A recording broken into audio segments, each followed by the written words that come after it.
Баршаңызға сәлем, сіздермен бірге Жансая. Бүгін біз осындай өте керемет, өте нәзік болып шығатын, кез келген дастарханға сән беретін сүзбелі пирог дайындайтын боламыз. Дәмі өте ерекше болып шығады, міндетті түрде жасап көріңіздер. Менің арнама тіркеліп, лайк басып кетуді де ұмытпаңыздар.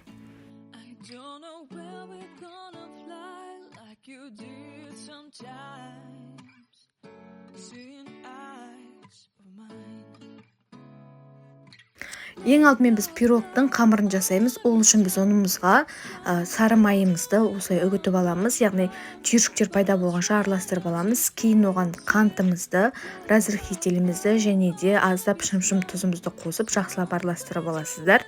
Және де бір жұмыртқамызды қосып, қамыр бірігіп, яғни біркелкі қамыр пайда болғанша жақсылап тұрып илейсіздер.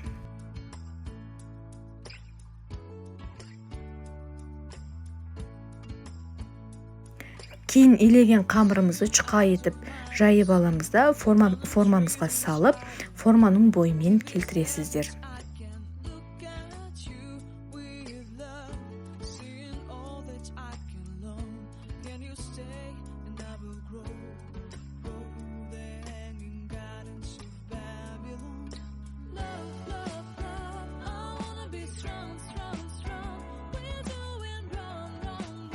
Енді салмасын жасайтын болсақ, салмасына біз сүзбені және де аздаған қаймақты, яғни дүкеннің қаймағын, қантты және 3 жұмыртқаны қосып, жақсылап блендерден өткізіп, бір келкі масса болғанша араластырып аласыздар.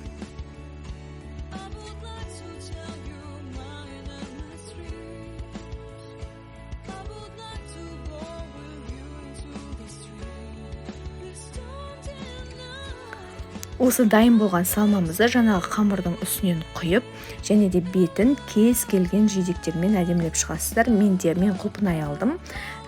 Әдемілеп болғаннан кейін 180 градуста 30-40 минут пештеріңізге қарай пісіріп аласыздар. Міне осындай өте керемет, өте дәмді пирогымыз дайын болды. Міндетті түрде жасап көріңіздер.